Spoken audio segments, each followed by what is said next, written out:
번째는 음식 알레르기에 해당되는 음식들은 철저하게 차단을 해주자. 그리고 소화 아토피 같은 경우는 음식 관리가 굉장히 중요하다고 했죠. 그래서 알레르기에 해당되는 음식들을 철저하게 차단을 해주는 게 첫 번째. 그리고 조금씩 먹어서 영양이 적다라고 생각하는 게 아니라 실제로는 완전히 회피해주고 다 나은 후에 한 5, 6개월 후에 천천히 섭취하는 게 가장 바람직하다고 보시면 돼요. 그리고 염증 유발 음식 같은 경우 인스턴트 같은 것들 아니면 튀긴 음식, 기름진 음식, 매운 음식 같은 것들은 될 수 있으면 적게 먹어서 가려움을 줄이는 게 바람직하다고 보시면 될 것 같습니다.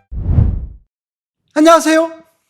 묘한의사입니다. 아토피 피부염이 음식 관리만큼 설이 많은 게 없을 겁니다. 내가 먹어봤더니 가렵더라, 이거 해봤더니 좋더라 하는 것들이 굉장히 많거든요. 그래서 쉽게 결론 내리고 추천도 많이 하는 거죠. 실제로 아토피 피부염은 다양한 음식 관리 원칙들이 존재합니다. 채식을 해야 않는다, 혹은 체질별로 식이를 해야 하진 않는다, 혹은 금양 체질의 아토피가 많으니까 금양 식단을 해야 된다, 혹은 단식을 하면 아토피가 좋아진다, 아니면 반대로 아토피는 음식 관리를 전혀 안 해도 된다, 골고루 다 먹어도 된다 라는 이야기까지 존재하는 겁니다. 극단적으로 이야기하면 음식 관리를 안 해도 된다라는 것과 너무 철저하게 해야 된다라는 것들이 팽팽하게 맞서고 있죠. 그런데 아토피 피부염에서 음식 관리 원칙은 사실 표준 매뉴얼이 정해져 있습니다. 양방 한 방울 통틀어서 정해져 있다라고 보시면 돼요. 무슨 이야기냐면 아토피 피부염은 제가 알레르기성 만성 습진이 결합된 거라고 했죠. 알레르기성 만성 습진입니다.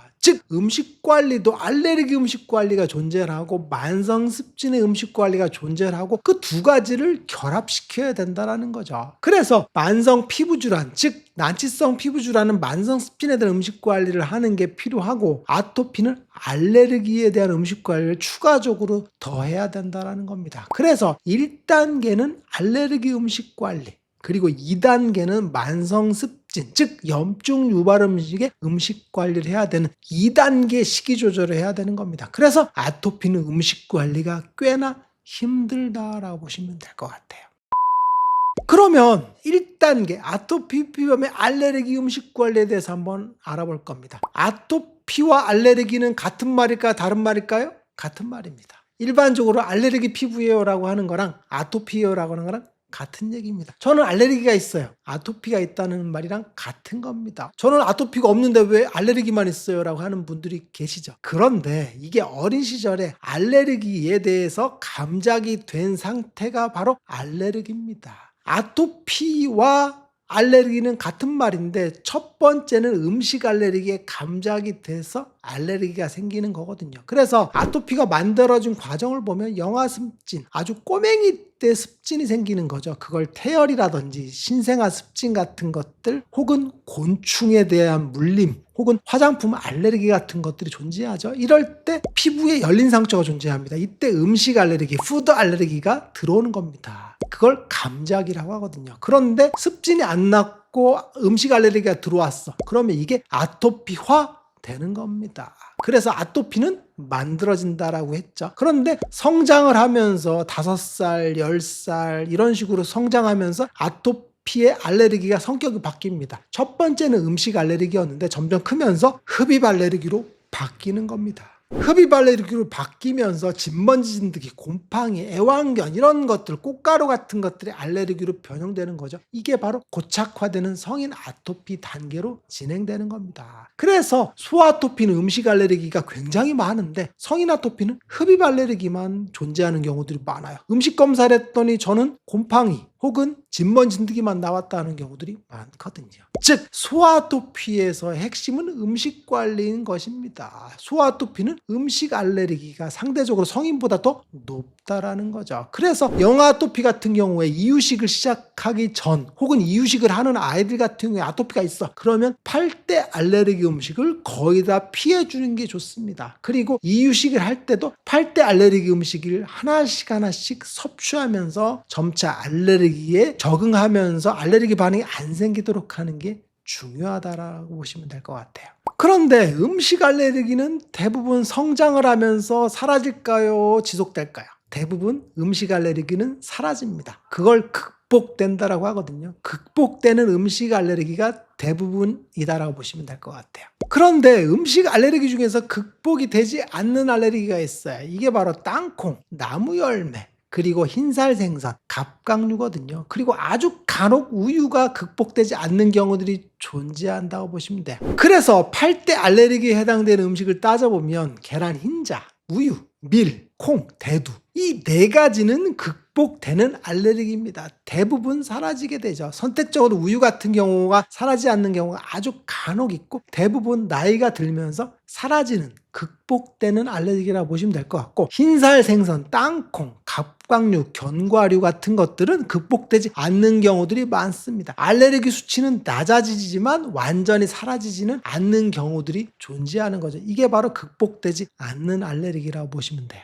그래서 아토피 같은 경우, 특히 소아토피 같은 경우나 성인 아토피 같은 경우 마스트 검사라든지 IgG 검사 같은 걸 했을 때 알레르기 음식이 나오잖아요. 그런 경우에는 8대 알레르기 음식에 해당되는 경우는 무조건 피하셔야 됩니다. 계란 흰자, 우유, 밀, 콩이 나왔을 경우는 피해주는 겁니다. 이 중에서 가장 어려운 게 콩이라고 했죠. 왜? 간장, 된장, 고추장 때문에 그렇습니다. 그래서 콩이 안 들어간 쌀로 만든 된장 같은 것들, 고추장 같은 것들을 섭취하면 충분히 가릴 수가 있겠죠. 그리고 흰살 생선, 땅콩, 견과류 같은 것들, 갑각류가 존재했을 때는 선택적으로 피하면 되겠죠. 사실 땅콩이라든지 나무 열매 같은 건 피하기가 어렵진 않거든요. 그리고 이렇게 해서 아토피를 치료했어요. 근데 아토피가 다 사라졌어. 그런 경우에는 음식 알레르기는 부분적으로 섭취를 해도 됩니다. 그런데 아토피가 사라지자마자 섭취하면 되느냐? 이게 중요한데 보통은 3, 4개월 정도만 차단하고 그 이후부터는 조금씩 먹여보세요 라고 하는 경우들이 많이 존재하죠. 이렇게 이야기하는 경우들이 많습니다. 아니면 음식 알레르기는 요즘 먹어서 치료하는 게 추세입니다. 조금씩 먹으면서 치료하세요 라고 하는 경우들이 많이 있죠. 혹은 알레르기 수치를 보고 이 정도 음식 알레르기는 그냥 조금씩 먹어서 적응시켜 보세요 라고 하는 경우들이 많죠. 그런데 3, 4개월 정도만 차단하세요. 혹은 음식 알레르기는 먹으면서 치료하는 게 요즘 추세입니다. 혹은 이 정도 음식은 조금 먹어서 적응시켜 보세요 라고 하는 경우들은 잘못된 이야기입니다.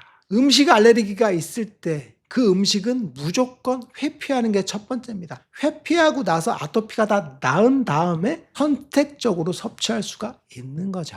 즉 알레르기 음식을 조금씩 섭취하면서 적응하고 극복한다는 건 오산입니다. 알레르기에 해당되는 음식은 무조건 피하는 게 첫 번째다라고 보시면 될 것 같습니다. 그리고 아토피에서 음식관리 2단계는 염증 유발 음식이라고 했죠. 이건 만성 피부염이 있는 경우에 음식관리와 동일합니다. 지루성 피부염이 있거나 화폐상 습진이 있거나 하는 경우에도 만성 습진에 대한 염증 유발 음식 관리를 동일하게 해야 되는 거죠. 제가 흔히 튀김회라고 했죠. 튀긴 음식, 기름진 음식, 매운 음식을 피하라고 했죠. 이게 바로 염증 유발 음식이거든요. 그런데 여기서 아토피는 하나가 더 추가가 됩니다. 인스턴트, 라면, 튀긴 빵, 햄버거나 과자류 이런 것들, 그리고 과일 주스, 만들어 먹는 과일 주스 말고 파는 과일 주스, 이건 탄산음료랑 똑같거든요. 그리고 탄산음료도 안 되죠. 그리고 초콜릿, 젤리가 안 된다라고 보시면 돼요. 대부분 기름에 넣어서 튀긴 음식 같은 것들 혹은 가공이 많이 된 이런 음식 같은 것들이 아토피에서는 가려움을 유발한다고 했죠. 그래서 기름이 많이 들어간 음식 같은 걸 피하라고 했죠.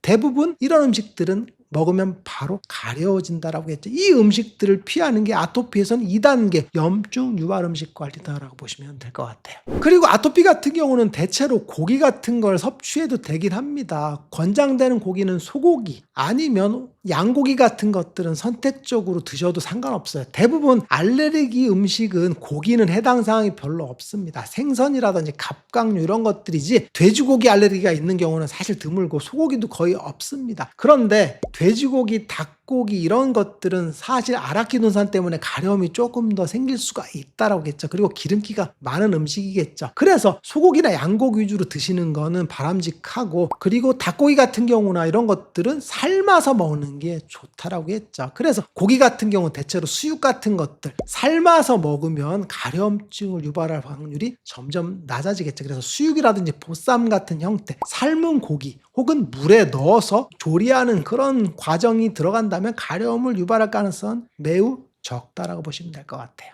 오늘 이 시간에는 아토피 피부염의 2가지 음식 관리에 대해서 한번 알아봤어요. 첫 번째는 음식 알레르기에 해당되는 음식들은 철저하게 차단을 해주자. 그리고 소화 아토피 같은 경우는 음식 관리가 굉장히 중요하다라고 했죠. 그래서 알레르기에 해당되는 음식들을 철저하게 차단을 해주는 게 첫 번째. 그리고 조금씩 먹어서 영양이 적다라고 생각하는 게 아니라 실제로는 완전히 회피해주고 다 나은 후에 한 5, 6개월 후에 천천히 섭취하는 게 가장 바람직하다고 보시면 돼요. 그리고 염증 유발 음식 같은 경우 인스턴트 같은 것들 아니면 튀긴 음식, 기름진 음식, 매운 음식 같은 것들은 될 수 있으면 적게 먹어서 가려움을 줄이는 게 바람직하다고 보시면 될 것 같습니다. 묘하는 사에게 궁금한 것 있으면 댓글 남겨서 영상을 통해서 답변하겠습니다. 빠잉!